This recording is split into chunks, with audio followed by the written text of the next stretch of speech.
मोठी बातमी समोर येते। महाराष्ट्र सायबर पोलिसांनी अशोक खरातच्या संबंधित कथित अश्लील व्हिडिओची विक्री आणि प्रसार करणारे 74 टेलिग्राम गट आणि सोशल मीडिया खाती शोधून काढलेली आहेत। या प्रकरणात आतापर्यंत 406 आक्षेपार्ह पोस्ट, व्हिडिओ आणि फोटो हटवण्यात आलेले आहेत। अशोक खरातचे व्हिडिओ काही ग्रुपद्वारे अवघ्या 20 रुपयांना विकले जात असल्याची धक्कादायक माहिती पोलीस तपासातून उघड झाली आहे। सायबर पोलिसांनी 11 सोशल मीडिया माध्यमांना नोटीस बजावल्यात आणि त्यातून 25 खात्यांकडून प्रतिसाद प्राप्त झालेला आहे। एका संशयिताची ओळख पटलेली असून त्याची पडताळणी सुरू आहे आणि विशेष म्हणजे सायबर पोलिसांच्या तपासात या व्हिडिओचा प्रसार महाराष्ट्रापुरता मर्यादित नसून UAE, श्रीलंका, फिलिपाईन्स, नायजेरिया आणि भारतातील 21 राज्य आणि केंद्रशासित प्रदेशांपर्यंत पोहोचल्याचं समोर आलं आहे। तर खरातचे अश्लील व्हिडिओ जे प्रसार होत होता त्यावरती मोठ्या प्रमाणात कारवाई करण्यात आली आहे। खरात प्रकरणात अश्लील व्हिडिओच्या प्रसारावरची कारवाई आहे। संकेत वर्क आमचे प्रतिनिधी आपल्याला या संदर्भात अधिकची माहिती देतात। संकेत, महाराष्ट्र सायबर पोलिसांची मोठी कारवाई बघायला मिळते, काय अधिकचा तपशील आहे?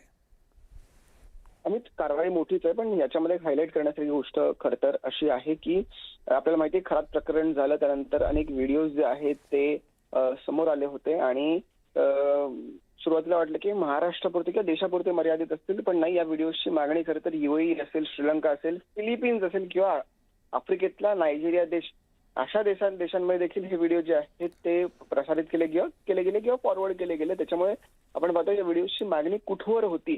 खरं तर नाही म्हटलं तरी हे 3 ते 4 देश आहेत, त्या देशांमध्ये खरं तर जे आहेत ते हे व्हिडिओ जे आहेत पोहोचवले गेले। त्याचसोबत भारतातील देखील 21 ते 22 राज्यांमध्ये हे व्हिडिओ जे आहेत पोहोचवले गेले। आणि महत्वाचं म्हणजे त्याच वेळेला आपण खरं एक बातमी ब्रेक केली होती की हे व्हिडिओज जे आहेत हे 20 रुपये ते 50 रुपयांच्या रेटमध्ये टेलिग्रामवरती विकले जात होते।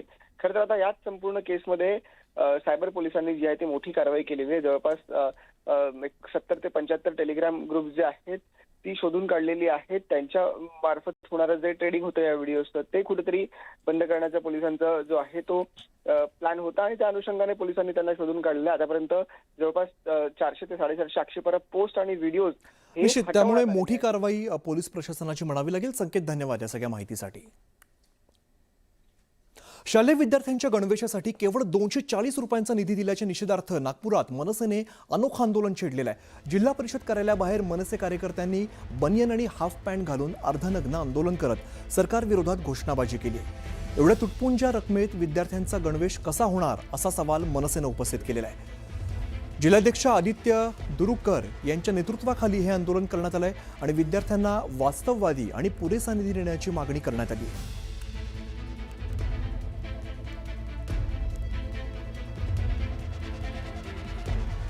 आमचे प्रतिनिधी उदय दिमांडे सध्या आपल्यासोबत, आपण थेट त्यांच्याकडे जाऊया। उदय, आपण बघतोय मनसेचं अतिशय अनोखं आंदोलन बघायला मिळते, काय नेमकी मागणी केली जाते? अमित, खरं तर नागपूरमध्ये जे आहे ते मनसेकडून अनोखं आंदोलन केलं जातं। मनसे आपल्या अनोख्या आंदोलनामुळे नेहमी चर्चेत राहिलेला, मात्र यंदा जे आहे ते शालेय विद्यार्थ्यांसाठी त्यांचं आंदोलन केलं जातं। कारण गेल्या वर्षीपर्यंत शालेय विद्यार्थ्यांच्या गणवेशासाठी सरकारकडून 300 रुपये जायचे, मात्र यावेळी त्यामध्ये 20% कपात करून अवघे 240 रुपये दिले जाणार आहेत। त्यामुळे इतक्या कमी पैशामध्ये हे कपडे शिवून मिळणार नाही आणि यासाठी जे आहे ते मनसेच्या कार्यकर्त्यांकडून इथं आंदोलन सुरू केलेलं आहे। अर्धनग्न आंदोलन आहे, फक्त पॅन्ट घालून आंदोलन केलं जातं। आपल्यासोबत मनसेचे जिल्हाध्यक्ष आहेत, काय तुमचं हे आंदोलन आहे? अर्धनग्न आंदोलन का तुम्ही करतात? अर्धनग्न आंदोलन नाही, हे मुळात आम्हाला काय झालंय, शिक्षण मंत्र्यांनी जे 240 रुपये दिलेत त्याच्यात जेवढ्याच कपडे आले तेवढेच कपडे आम्ही घातलेले आहेत। पर दरवर्षी 300 रुपये जिथे भेटायचे, 20% महंगाई कपातीच्या नावाखाली ते 60 रुपये कापल्या गेलेत। विद्यार्थ्यांना आता 240 रुपये ड्रेस शिवायचा आणि तो वर्षभर टिकवायचा आहे। आता शासनाने 240 रुपये पाठवून जी थट्टा मांडलेली आहे आमच्या गोरगरीब विद्यार्थ्यांची, त्याचा हा एक परिणाम आहे। असं करून तुम्हाला काय खाजगी शाळांना मोठं करायचंय का? आमच्या शासकीय शाळा बंद करायच्या का, असं शिक्षण मंत्र्यांना मला सवाल आहे। एकीकडे तुम्ही लाडकी बहीण म्हणून 1500 रुपये वाटताय आणि त्याच लाडक्या बहिणीच्या मुलांना तुम्ही पर्क लेखताय। म्हणजे तुम्हाला लाडक्या बहिणीचं प्रेम आहे आणि त्यांच्या मुलांच्या लेकरांच्या त्रास आहे का, असा मला शासनाला सवाल आहे। मला सांगा, 250 रुपयात काय काय आलं तुमचं? म्हणजे हा पॅन्ट कितीचा झाला, टाय कितीचा झाला? 250 रुपये सोडा, 250 रुपयाची सिलाईची आहे। आजच्या जमान्यात 250 रुपये सिलाईचे आहे, कपडा कुठून घेणार? नुसतं चड्डीवर शाळेत याचं काय माझ्या प्रशासनाला विचारणं। नक्कीच आपण पाहतोय अमित की अशा पद्धतीनं प्रतिकात्मक आंदोलन जे आहे ते शिक्षणाधिकारी कार्यालयाच्या बाहेर केलं जातं। अर्धनग्न म्हणजे फक्त 250 रुपयामध्ये जितके कपडे आले, ज्यामध्ये पॅन्ट आणि टाय आला, तेवढंच खरेदी केलं आणि इतर पैशांसाठी जे आहे ते भीक मागो आंदोलन मनसेच्या कार्यकर्त्यांकडून केलं जातं. त्यामुळे आता या सगळ्या गोष्टींचं निवेदन शिक्षणाधिकाऱ्यांना दिल्यानंतर सरकार यावर काहीतरी सकारात्मक निर्णय करेल आणि गेल्या वर्षीप्रमाणे 300 रुपये देतील ही अपेक्षा या कार्यकर्त्यांकडून या आंदोलनाच्या निमित्तानं व्यक्त केली जाते. मात्र आता काहीच दिवस शाळा सुरू व्हायला शिल्लक आहे, त्यामुळे आता या सगळ्या बाबतीत सरकार काय निर्णय घेतं हे देखील पाहणं महत्त्वाचं असणार आहे. निश्चित. उदय, धन्यवाद या सगळ्या सविस्तर माहितीसाठी.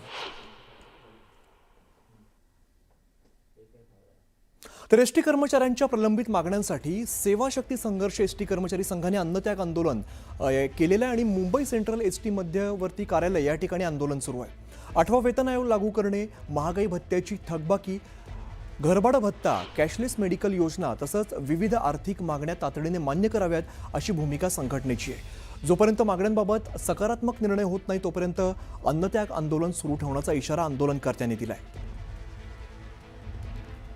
तर विविध मागण्यांसाठी कर्मचारी चांगलेच आक्रमक झालेले दिसत आहेत. सकारात्मक निर्णय होईपर्यंत आंदोलन करणारच असा इशारा या आंदोलनकर्त्यांनी दिलेला आहे. मुंबईत एसटी कर्मचाऱ्यांचं हे अन्नत्याग आंदोलन सुरू आहे. आमच्या मागण्या जोपर्यंत मान्य होत नाहीत तोपर्यंत हे आंदोलन सुरूच राहणार असं ते म्हणाले.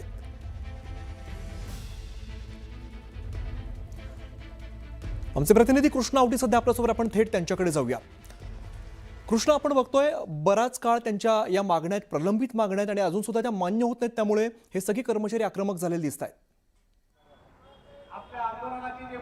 अगदी अमित, सेवा शक्ती संघर्ष कार्यालय जे आहे ते एसटी कर्मचारी मोठ्या प्रमाणात जे आहे ते मुंबई सेंट्रल येथील मध्यवर्ती कार्यालय एसटी कार्यालय येथे आंदोलन करताना पाहायला मिळतात. अगदी अन्नत्याग आंदोलन जे आहे ते सुरू आहे आणि अगदी गेल्या 9 दिवसांपासून जे आहे त्या ठिकाणी अन्नत्याग आंदोलन सुरू आहे आणि मोठ्या संख्येने संपूर्ण महाराष्ट्राच्या कानाकोपऱ्यातून एसटी कर्मचारी या मुंबई सेंट्रल येथे एसटी मध्यवर्ती कार्यालय येथे दाखल झालेले आहेत. अगदी आपण थेट स्वतः मिटकरी जे आहे जे हे संपूर्ण आंदोलन जे आहे ते गेल्या 9 दिवसांपासून अन्नत्याग आंदोलन सुरू आहे. काय सांगाल, 9 दिवसांपासून अन्नत्याग आंदोलन जे आहे ते तुमचं सुरू आहे?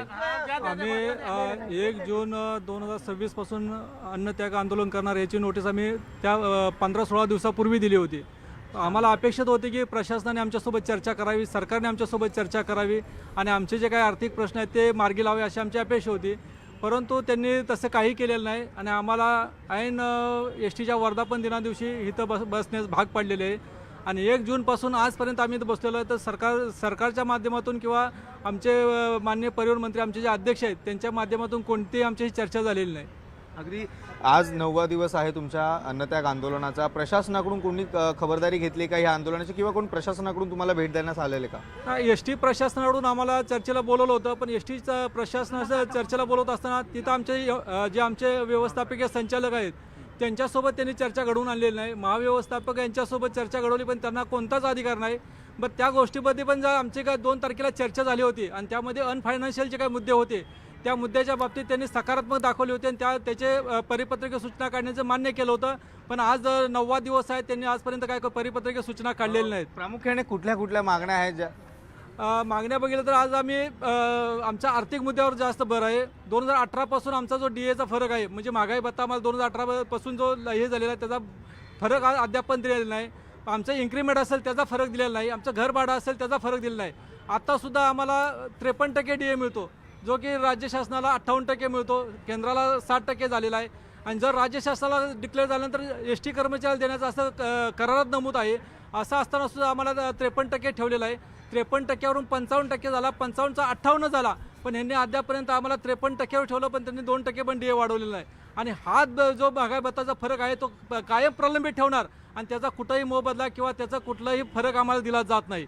तर आता आमची प्रामुख्याने भूमिका जी आमचा जो जे प्रलंबित करार आहे 24-28चा करार अजून प्रलंबित आहे. आम्ही 7वा वेतन आयोग मागितला तो आम्हाला दिलेला नाही. आम्हाला ते करार आम्हाला देत नाहीत.